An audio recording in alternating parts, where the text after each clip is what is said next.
What up, y'all? Welcome to Hotep Ish, Intelligent Ish Talk, Intelligent Shit Talk. We're going to let y'all fill in the chat room before we get started. Fill on in the chat room. We have a surprise impromptu talk today. We're going to talk about Andrew Gillum over here coming out and why it matters and why it doesn't matter. Because people are like, why are you talking about this stuff? Because there's a lesson. I'm talking about this kind of stuff because there's a lesson in everything.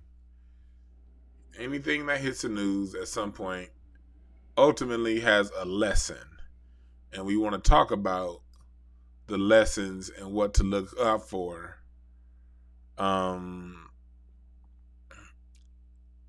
Off these current events. I'm going to put some images up here. Hold on 1 second. We're going to talk about Andrew Gillum. Here we go. There we go. There we go. There we go. We're going to talk about this cat right here, Andrew Gillum coming out. This cat right here. We're going to talk about that. We're going to talk about that and why it matters. Say something in the chat room if you're here. Say something in the chat room. We have so far, we already got 40 people up in here across platforms. Some in YouTube, some in Facebook, some on Twitter, some on Periscope. What's up, Mickey Knox? Yo! What up, David Banner? We about to talk about Andrew Bussy Gillum. What's up, Julie? And why it matters and him coming out today. And also why it don't matter. All right, let's get into this. Former Florida gubernatorial frontrunner tells Tamron Hall that he's bisexual. I don't know why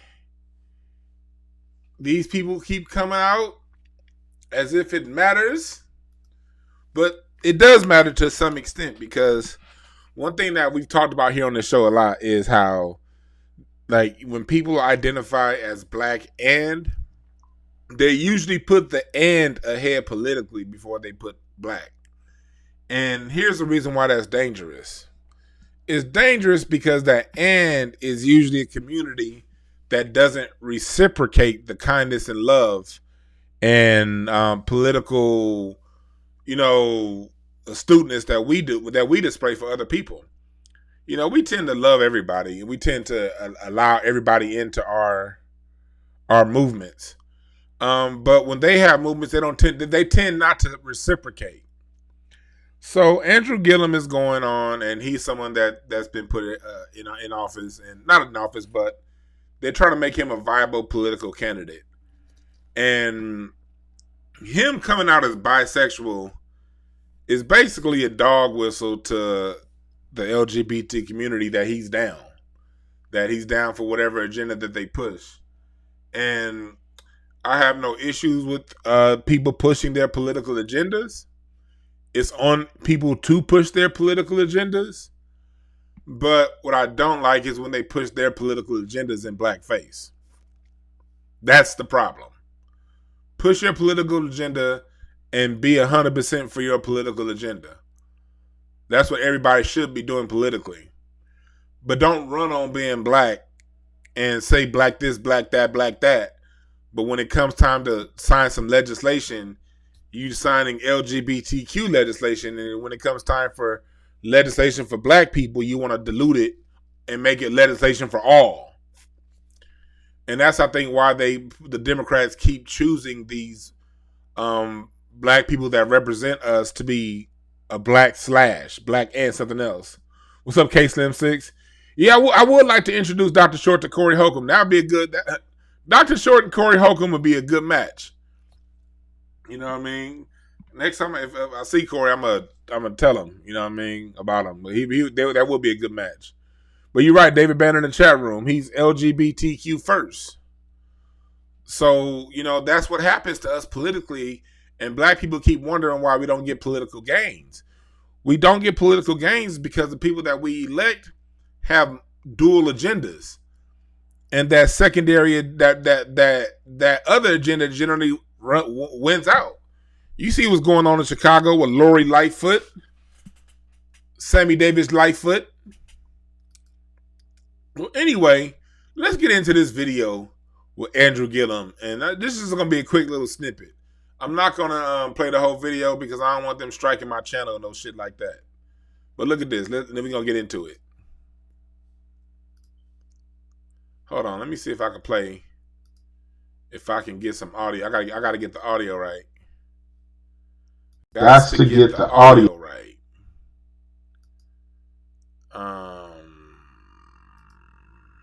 Here we go. Let's see if y'all can hear this.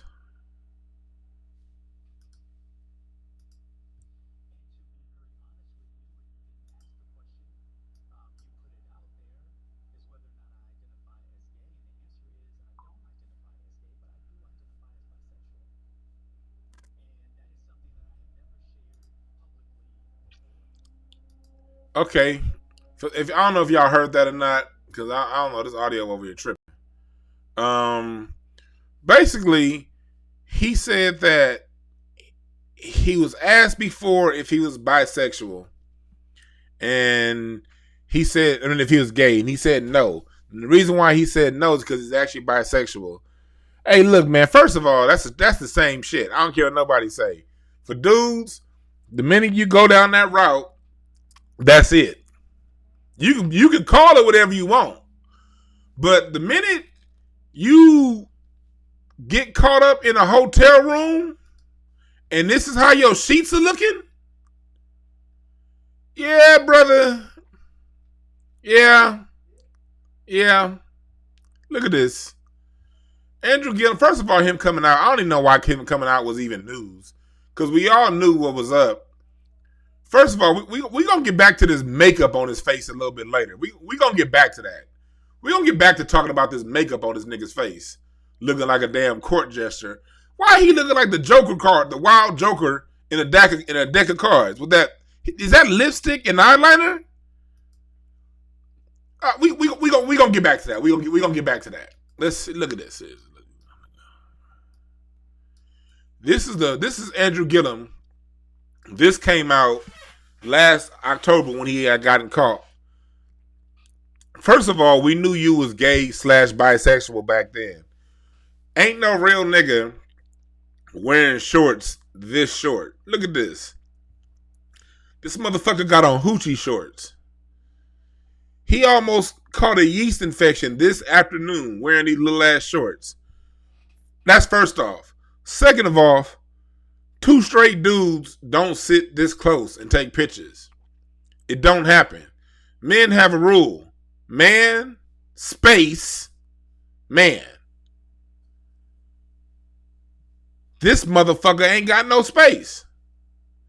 And look at this other picture up here. Who was homie in the tank top? Is that Dougie Doug? Why are y'all sitting that close? We knew you was gay, homie. We just felt bad for your parents. I mean, for your parents and your wife and your kids. You right, David and Haley in the chat room. Barack took a similar picture with him with Richard Branson with their shirts off.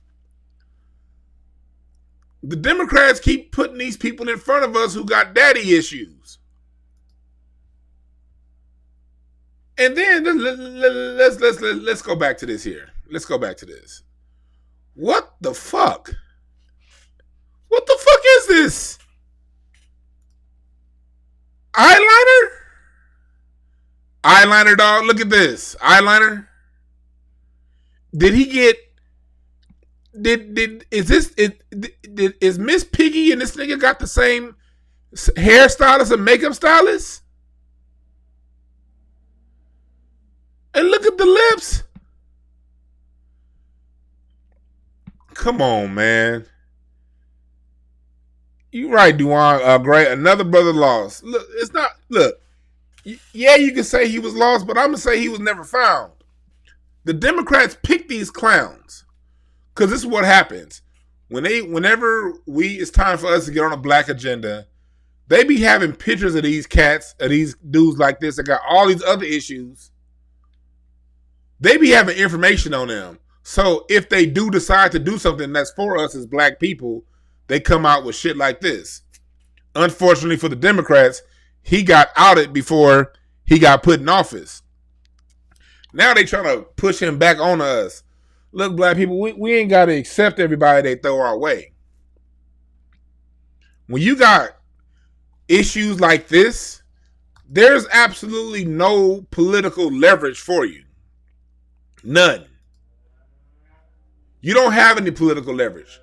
Because the minute it comes time for you to push your agenda for your constituents, they're going to bust out with a picture like this. What straight dude kicks it with a motherfucker who look like this, man? It looked like he and homeboy be having all kinds of organ grinding activities going on together. That ain't nobody you want representing you politically. Somebody kicking it with a nigga that look like this. I ain't gonna keep this shit up. And this isn't a spite towards gay people. No, it's not. It's a spite towards political agenda. It's talking about political agenda. Look at this. Police reports on that whole incident. Hotel room got... Now, personally, I think the way these drugs are, I personally think that shit look planted like a motherfucker.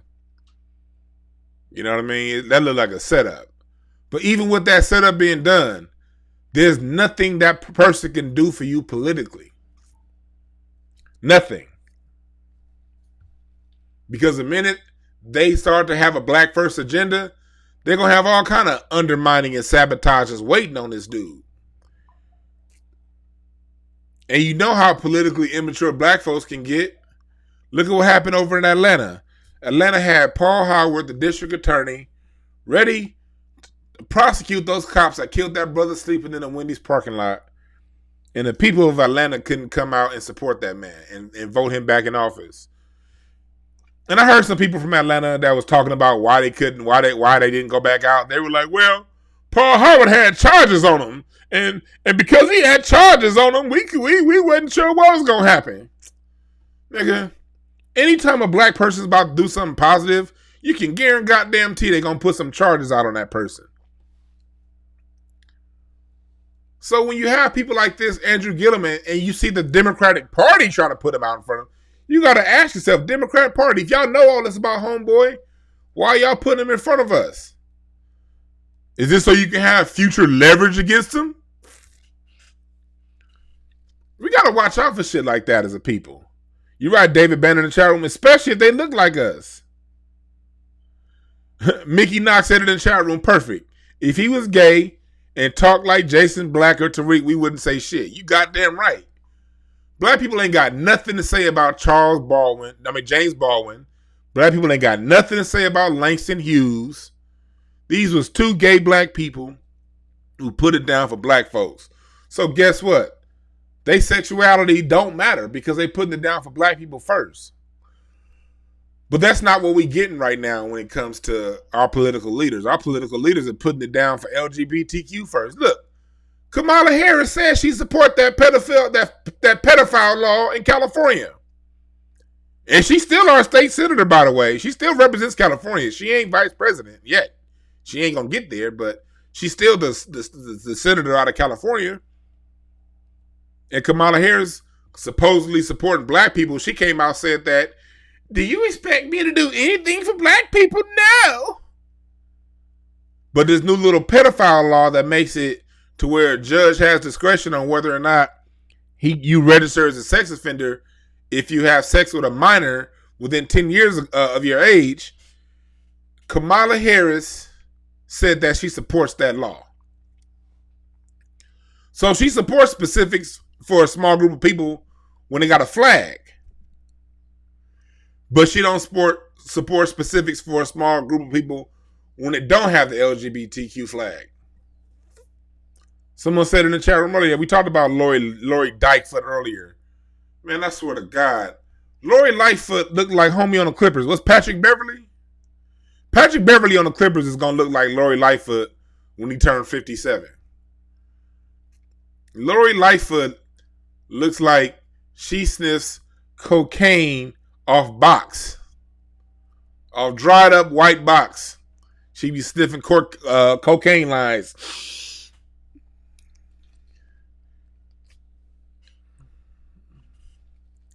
Yeah, Mickey in the chat room. Yeah, so all this talk about R. Kelly and surviving R. Kelly.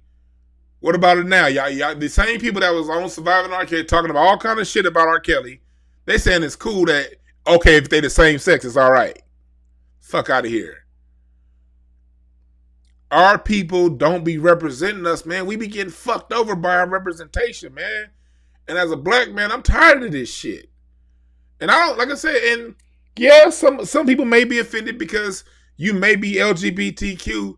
Please don't take offense, because I'm not talking about individuals. I'm not talking about your gay cousin. I'm not talking about your bisexual or trans nephew. I'm talking about the system that uses these LGBTQ people as a Trojan horse for a bullshit larger agenda. And I wouldn't have shit to say about LGBTQ if they didn't always have a fucking black man as a front person of it. When was the last time you seen a straight black person represent black anything? Look at this. Look at this motherfucker's face. Do you want this? They're putting him back out there for a reason. First of all, I thought Andrew Gillum should just, when he had that hotel room with a pillow with bussy stains and ass juice and Hershey Highway marks, I thought he should have just went away. But now he's coming out and he looking like this. This nigga is looking like Usher Madonna. He got on Madonna makeup, but looking like a fake ass Usher. Come on. Do we really want this representing? Imagine going to the House of Representatives and saying, "Hey, look, I want some reparations," and you got makeup on. I swear to God, this motherfucker face. You come on, man. I feel like playing I Declare War, and I got the Joker, and I won that hoe with your face. Maserati Rick said Angela Stanton is a real sister. I like Angela Stanton. I like 70% of what Angela Stanton says. But which is a hell of a lot more than what I like Democrats say. I probably like 30% of what the Democrats say, 10% of what they say. Now, it used to be more. I like Angela Stanton in some ways, and I'm going to try to interview her. I have a connection that hopefully we can get an interview with Angela Stanton. I don't believe in supporting Trump. I don't believe that, acting like Trump is infallible was the answer. Trump is full of shit too. And we could talk about Trump when it's time. But Angela Stanton, she do say some real shit from Dave Bannon said the Democrats say 5% on a good day. Yeah, hell no. Like, look at, these are the people pushing these pedophile laws. This motherfucker looked like Andre Iguodala drank 15 gallons of red Kool-Aid with them lips. But he actually got makeup on. This motherfucker, Andrew Gillum, went to the mall and sat at the Mac counter before doing his interview. And he expect us to take him serious. Look at this motherfucker here.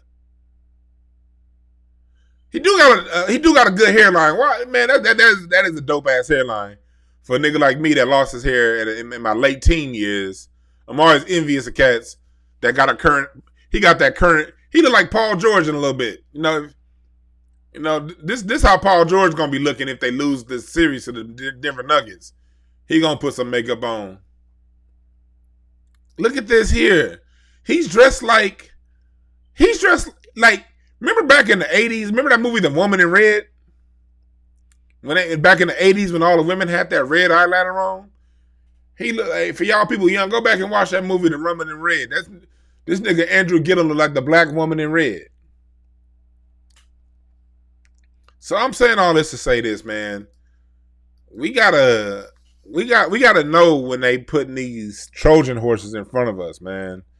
These Andrew Gillum is a Trojan horse.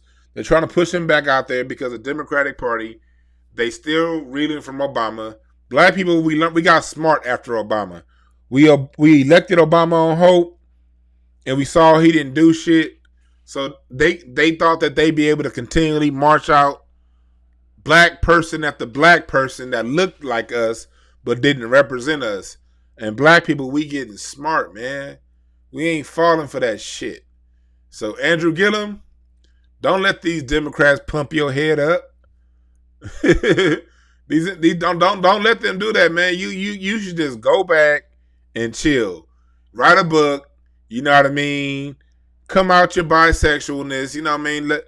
It's cool your kids are doing school from Zoom right now, because if they was in class and they had a nigga like me in the classroom, it'd be all over. They'd be fighting every day. Matter of fact, put your kids in karate, because they gonna be getting the jokes. Yeah, man. But anyway, like, another thing I want to talk about when it comes to what's going on around the world. Football is back. Football is back. And we're gonna dedicate a whole show to football to sports pretty soon.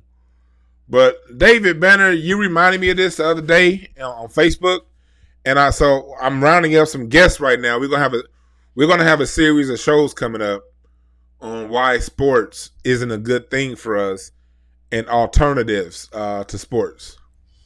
Also, we're gonna be talking about, for those of you who do have a child that's a blue chip athlete, what to do, how to balance sports with real life. I have a few parents that's coming on who got some blue chip athlete kids. I got some coaches coming on, a few people. Because, like, for me, part of my background, for people who are new to listening to me, don't let the fatness fool you. I done got niggas in the NBA with my coaching skills. I used to coach AAU basketball. I've been up in and around the NBA environment for a long time, and I know how the shit works in and out. So my point of view comes from seeing what it takes to get someone to professional sports, and seeing what it takes to stay in professional sports, and how black people can better use our time. Because when it comes to sports, man, like, football is back. I ain't tripping.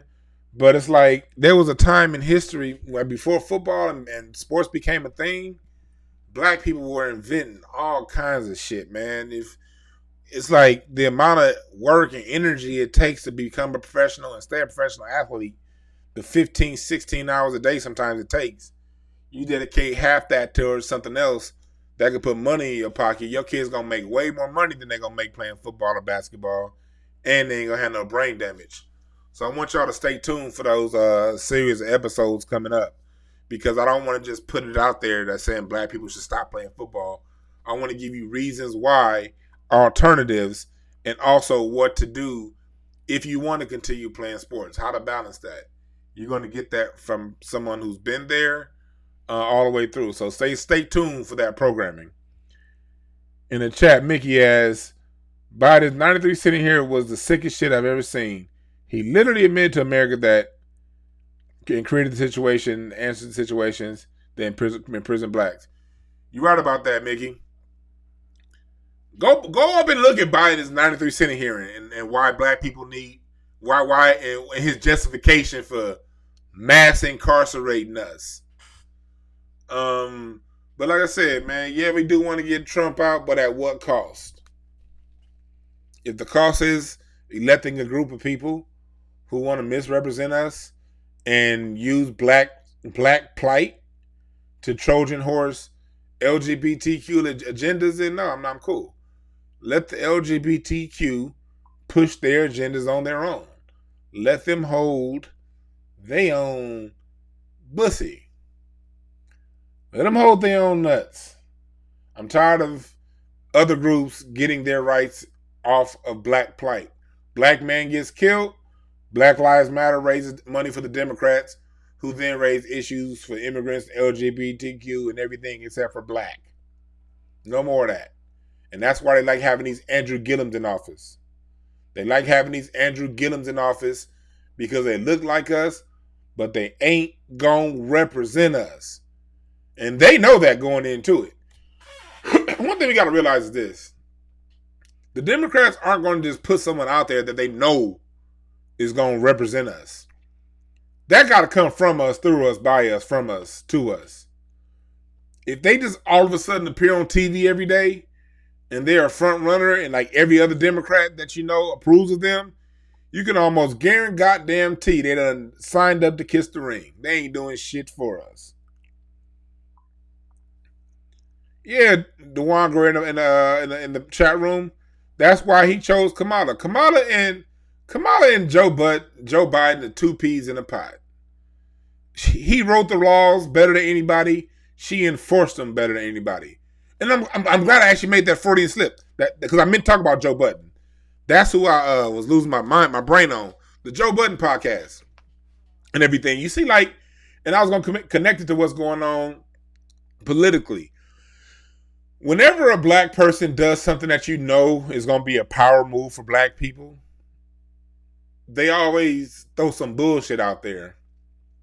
Joe Budden, all of a sudden last week, they talking about him fucking horses. They talking about Joe Budden, his ex-girlfriends. He was abusive. He was this and he was that. They wasn't saying any of this stuff about Joe Budden when he was making Spotify all that money. But the minute he leaves and Spotify's stock drops, now all of a sudden, Joe Budden is all these stories coming out. This is one thing we can bet on as black people. Whenever you see a black person making power moves, they're going to come out with some bullshit.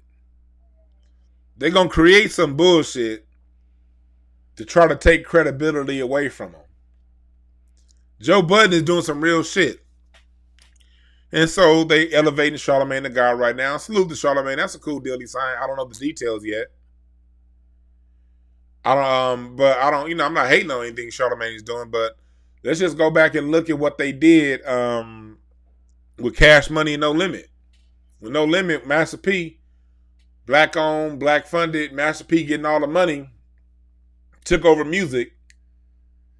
The powers that be funded and put money behind Cash Money.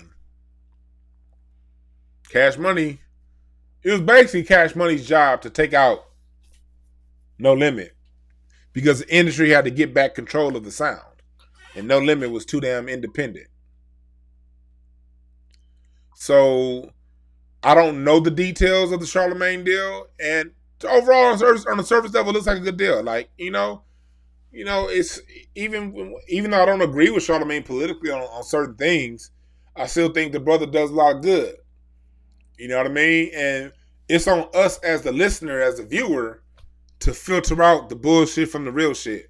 We know when Charlamagne is saying some of that rainbow flag shit. We know when it's just, okay, Charlamagne, you saying it for your people that pay you, and I get it. But we know how to let that shit go. But at the same time, I salute people like Charlamagne for bringing on someone like a Dr. Claude Anderson, like a Dick Gregory, like a Farrakhan, and putting them on a mainstream platform. I don't throw the baby out with the bathwater. I don't have to agree with everything the brother does. You know what I mean? But you see them doing that. But at the same time, going back to Joe Budden got a good thing, so they're trying to sour that man's name. Don't let them sour his name. They're gonna keep putting the bullshit out there. It's on us to not fall for it and be more politically astute.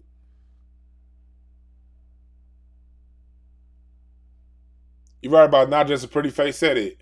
Everybody should be able to see through what they're trying to do to Joe Budden. They're not used to us having standards. Hell yeah, that's a great point. They are not used to black people having standards. Because black people for a long time, man, we've been letting these people we just let people kind of fuck up and run over us and talk shit to us.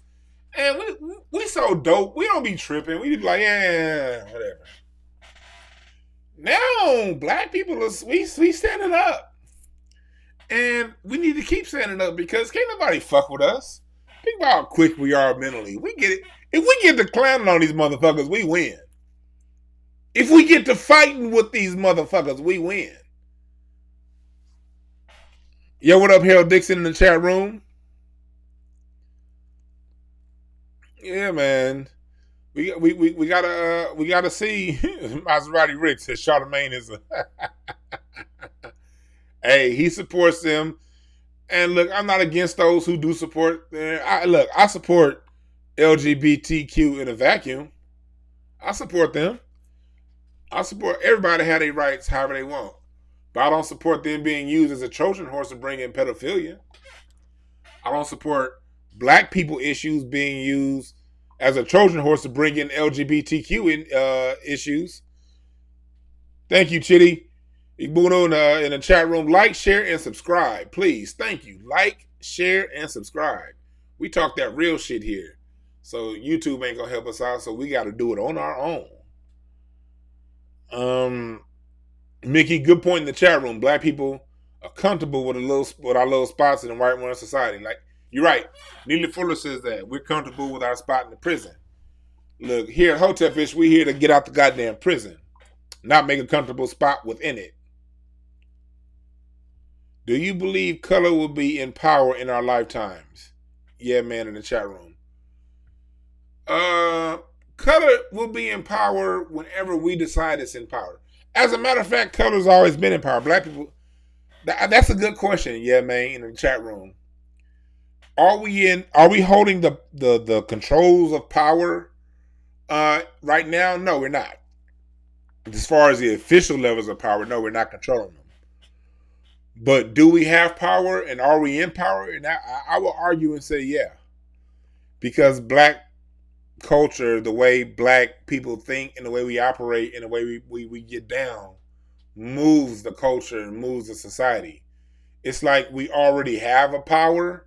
We just don't recognize it. And really, all it really takes is us to recognize our power and start controlling it more than it, in my opinion, more than it is wrestling something from someone else. Will that happen in our lifetime? I don't know.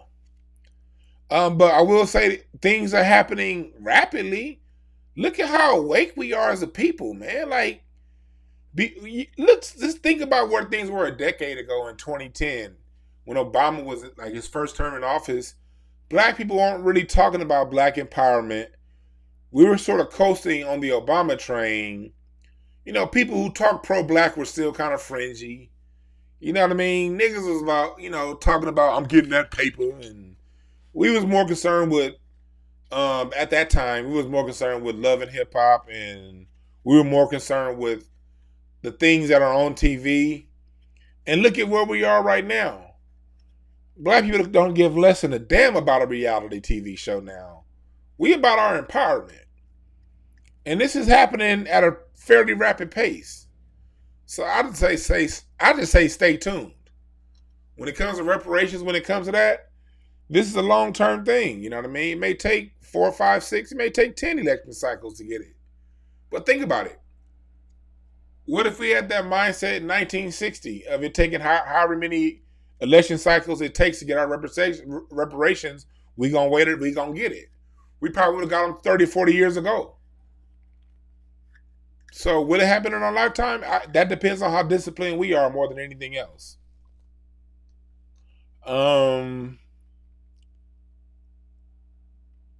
Mickey said, power be black athletes walking away. Look, I don't put this is my issue with the whole black athletes need to walk away thing. Here's my problem with that. My problem is they're young, they're kids. Like I told you before, I come from a professional environment. I know how these dudes think. We can't put it on the athletes. It got to start with us. It has to start with people who aren't the athletes. The athletes are a fraction of a fraction of a fraction of a percentage of black society. It's a couple hundred professional black athletes. Just a few hundred. If you include like the sports railroad, a couple thousand black people are professional athletes, while there are millions of us. We got to set the examples first. We got to stop allowing going to these jobs that underpay us and exploit us. Figure the jobs that we have out and learn them and create our own companies doing the things within the jobs that we enjoy. Black people have to create a walkout mentality overall. We can't just wait for the athletes to do it. I'm speaking from example. I left my job. When I worked at my last job, and I worked every job I had, when I worked at the bank when I was in college, I figured out where the money was, and I figured out how it was in loans, and then I did that shit for 5 years, and I left the bank and did it on my own for about 4 or 5 years before that company went under. Then I got the job that I have now, working with kids. I figured out how the money was moved, and then I left that hole and created my own company doing the same thing. We have to be the example of walking out of our jobs and creating our own income, because one thing to say walk out is nothing to say, okay, how are you going to fill that void? We got to show that has to become black culture overall, because we be the dopest people keeping these companies open anyway. Think about it. When you be going to these jobs, it's always that black woman receptionist or that black woman secretary that's controlling everything. She's telling the management where they need to be and what time to be there. She's telling the people who work the other stuff what time to do things. The black woman, she be running that whole goddamn office. We be running through shit. We already be running shit. But we be sending these punk ass jobs that don't pay us nothing. I think as a culture, as adults, as we do this, the children are going to learn. And it's going to be second nature. And it's going to be nothing for the athletes to then do it on a larger scale. Then if the athletes follow us, it has an even bigger impact than if they're leading us. Because it makes no sense for them to go out, create their own league, make all that money, and we still working at a bullshit ass job that's underpaying us. That's not cool. Mickey said it's only easier if you got $200 million in contracts. No, we gotta realize is how NBA contracts are structured.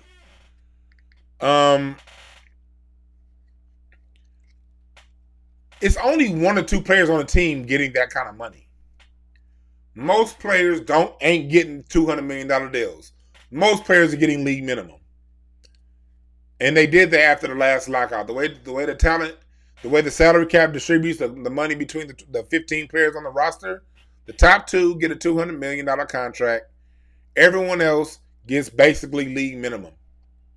So you're dealing with 90% of the NBA who 90% of the NBA is living paycheck to paycheck because they don't get that money in a lump sum up front.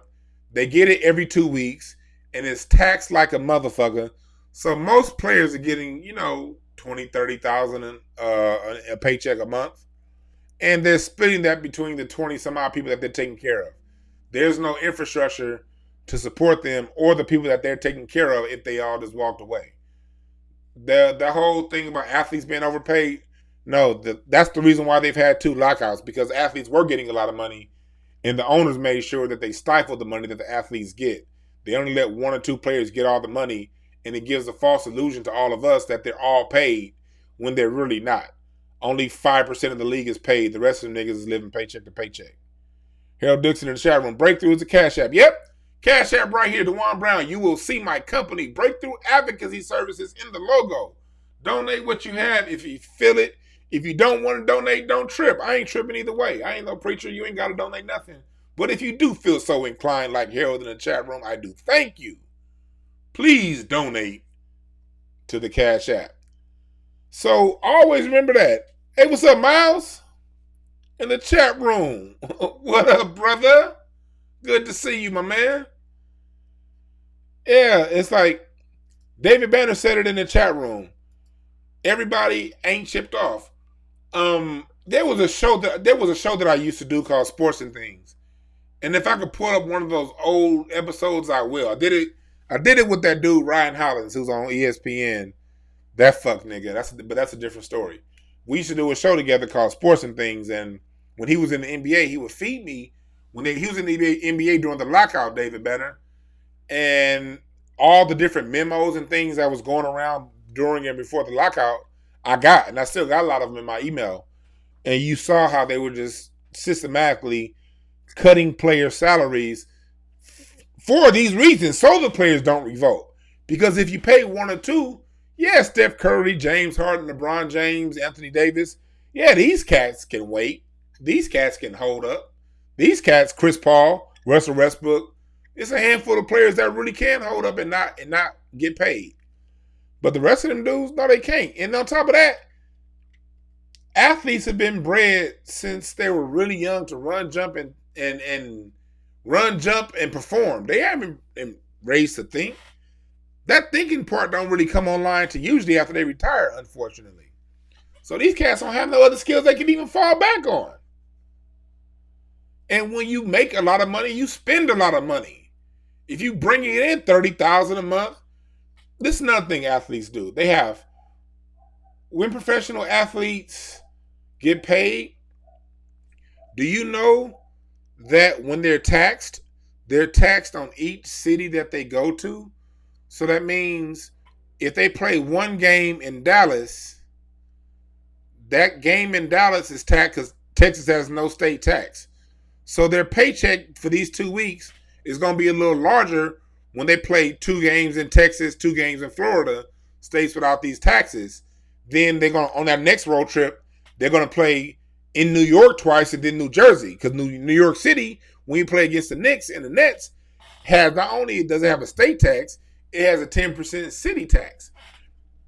So that's how they get per diems. NBA player per diem is $500 a day. After taxes, it comes to be about $255 is what they get to cash out after taxes. And those per diems are calculated per city that they go to. So I said that to say NBA athletes don't get to just they don't get to go to Liberty Tax like we do at the end of the year, pay $150 to get their taxes redone. They got to pay a full-time accountant that's going to look at every dollar in every city and make sure everything's accounted for. Because if everything's not accounted for, and say they retire and the IRS finds something within their taxes from 3 years ago, guess what? They owe that shit. But now you're no longer in the NBA making that money. Where are you going to get the money from? So you paying these accountants. So back to one of the players, I'm not going to mention this dude's name, but I remember one of them, his accountant was like $3,500 a month. That's how much you just paying the accountant. And then, like you said, you go out. I remember one night I was out with the Clippers. This was Live City. This was right before the lockout ended. No. Was this the year before? Yeah, this is the year before the lockout. This was a full season. The Clippers, this one, Chris Paul, Blake Griffin, DeAndre Jordan, all of them were on the same team. We had a party, a beginning of the season party, because Matt Barnes' birthday party is like around Halloween.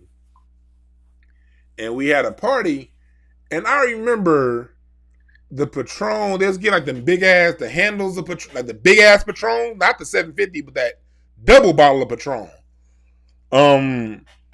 Getting the big ass bottle of Grey Goose, Remy, all that shit. I just remember at the end of the night, we were at Greystone, and here in Hollywood. That I saw the bill. The bill was like $83,000 for the night. And what did they do? Everybody walked away and gave the bill to the 2 rookies to split.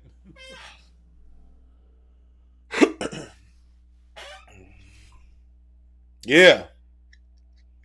That's how they be getting down, man. Like, is it smart? No. But you be 22 years old with a fuck ton of money. I don't judge them. People say what they'll do until they get that check. And most of these dudes figure it out. But when they do say like David in the chat room, this is what they do when they go on road trips. Like when they come to LA, usually they have the team stay at the Beverly Wilshire. The Beverly Wilshire is right there on Wilshire and Rodeo. So you have time, but you don't have enough time to get in an Uber and go on the other side of town. But you got about 3 or 4 hours to spend. They put you right there on Rodeo Drive. Just saying, hey, spend your money. You got 30 grand, drop it on this bracelet. It's a whole thing. And then you got people who are always looking for these dudes' money. It's a whole systematic thing. I'm going to have to do a whole show dedicated just to what these athletes face. Because like I told you before, I've seen it.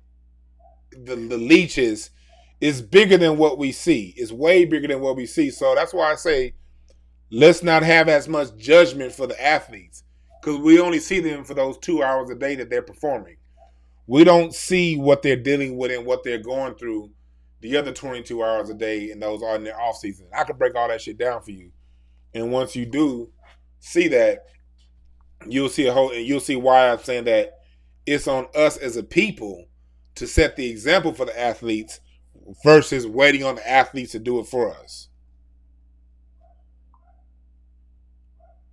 Somebody in the chat room is talking about not a goddamn thing that we talking about. What are you talking about, LL Cool J? Hey, we over here talking about sports now. We been done talking about Andrew Gillum. He said this is why bi dudes stay in the closet because everyone think they gay. Well, stay in the fucking closet. Don't nobody give a fuck either way it go. The only person that should matter to what sexuality you are is who you fucking. Stay in the closet, come out the closet. Shouldn't nobody give a fuck.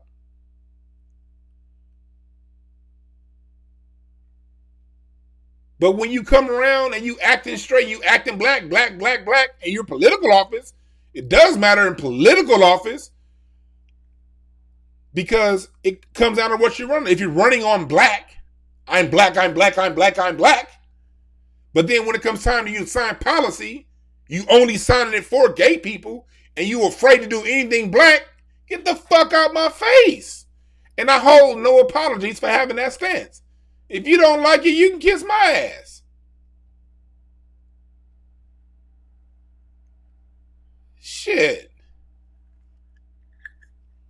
Excuse me for the outburst, people. It's all love, but people be forgetting. Yeah, I be spreading information, but I'm a comic first. And I got two comedy from the lunch tables of the jokes. And the jokes come before the information.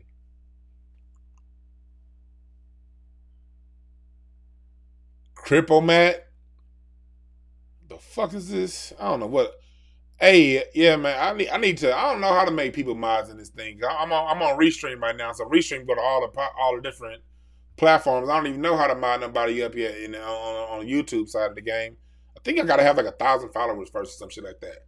I want to thank everybody that's new to subscribing. This channel's, even though it's been open for a while, I didn't start posting on this motherfucker till about the beginning of the year, and I didn't really start putting energy behind this channel until about June. So I thank everybody who's new to subscribing. Like, share, get your friends to listen into, because yeah, I'm pushing this thing. I didn't really push it before.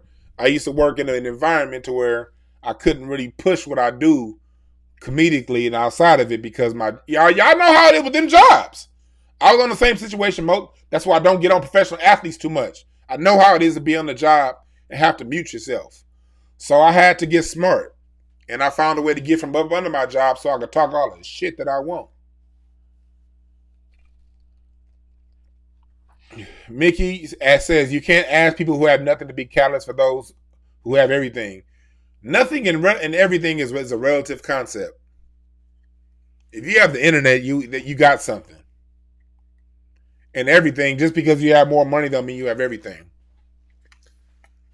Yes. The reason why I can ask people who have nothing to do it, because we are all human, we are all creators, and we all can make it. We all can make it happen. For those who don't have nothing at this time, understand that that's a temporary condition too. No condition is permanent. If you don't have nothing, look inside and create something. That's how dope you are as a person. I think as a people, we sell ourselves short.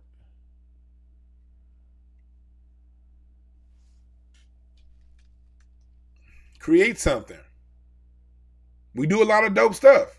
And if we don't, and look, everybody ain't gonna be able to have their own company. And if running your own company ain't your thing, that's cool too.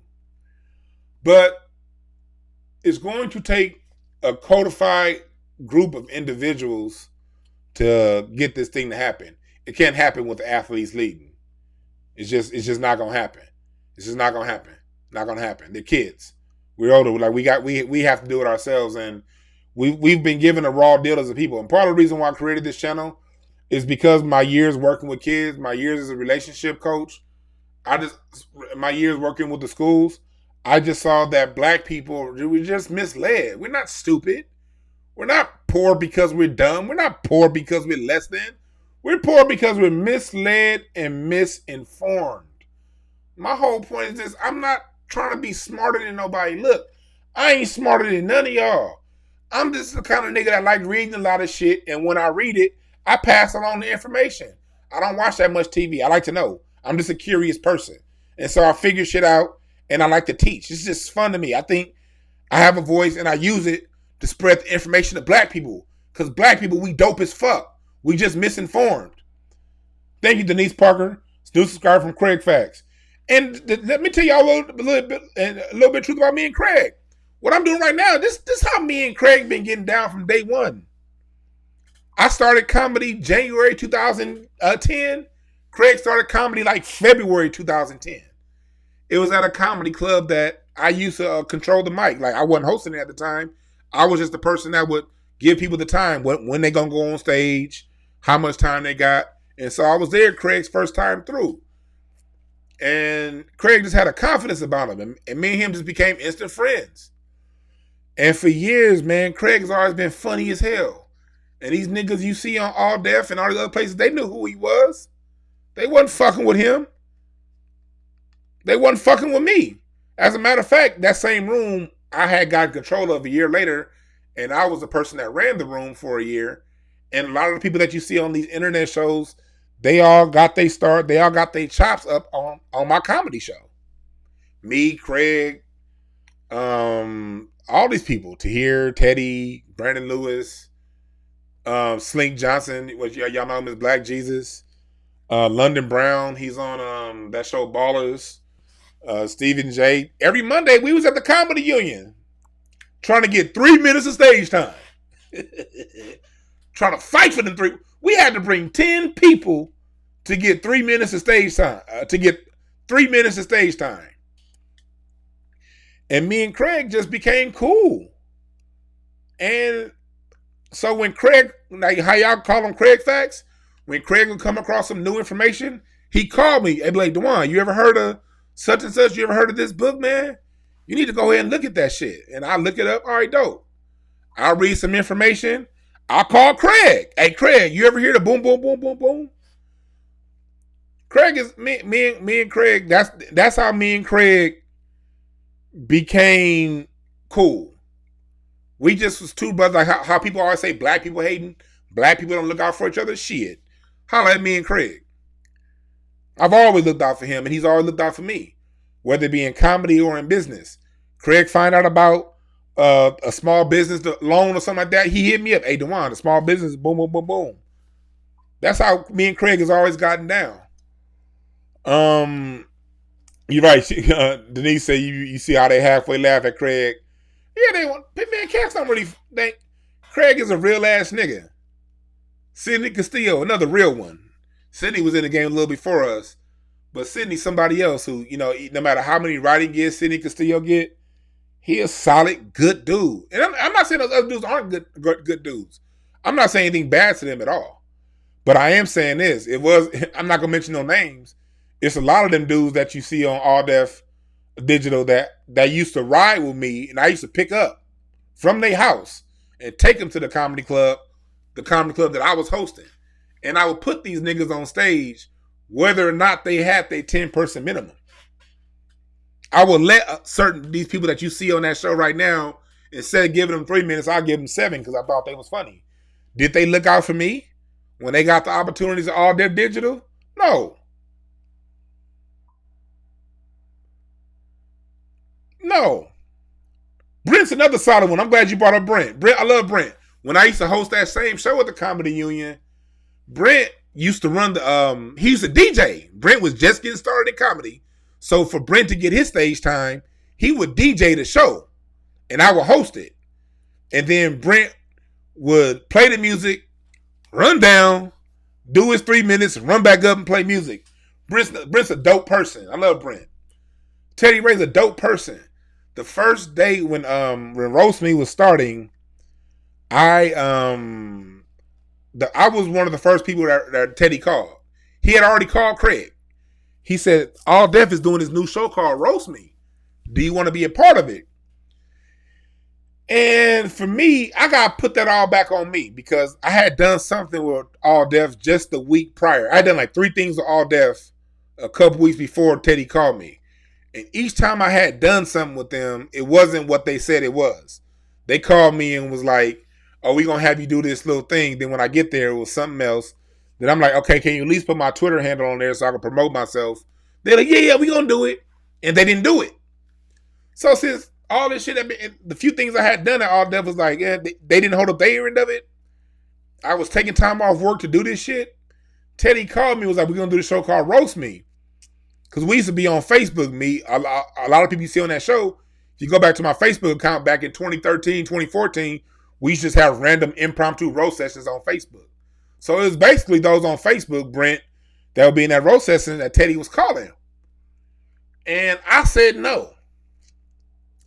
I was like, man, I ain't about to take another day off work to go down to All Def Digital and this shit end up being something that it ain't what they told me it was going to be, so I didn't go. And then the shit blew up. And then they kind of hated on Teddy, and they took the power from Teddy, and they took the power from the people I had connections with, and the power of booking that show went into the hands that people I had helped out before, but didn't want to necessarily reciprocate the help back to me. So that's a little bit of the backstory with All Def. Yeah. He said Doughboy thought that he was cool with Kev on stage, then Kev turned on him too. Damn, that happened? I didn't know that happened. Doughboy used to rent an apartment from me when he first got on Wild 'N Out. I'm not gonna give y'all no details, but yeah, he slipped when Doughboy, yeah, right when All Def was blowing up. He used to rent an apartment right down the street from me, rent out one of my buildings that I manage. And the crazy part about it, so did Arona Browning. Arona, who was on a Wild 'N Out, that Craig was talking about her on Craig Facts. Unfortunately, some things happened with her mentally. I'm not going to get too much into that. But yeah, they were in my building at the same time. That was before everything went on with Arona mentally. But yeah, I said all that to say, people don't get discouraged by the bottom of black society. Don't let them say that we be hating on each other, that we don't. No. We do look out for each other. We do love one another. We do right by one another. We really do. And me and Craig's friendship is a testament to that. So what y'all see from him being a real nigga on that show, that's who the fuck he really is. Yeah, and he do research random ass facts that still be pissing me off. And I'd be like, why the fuck do you know that, Craig?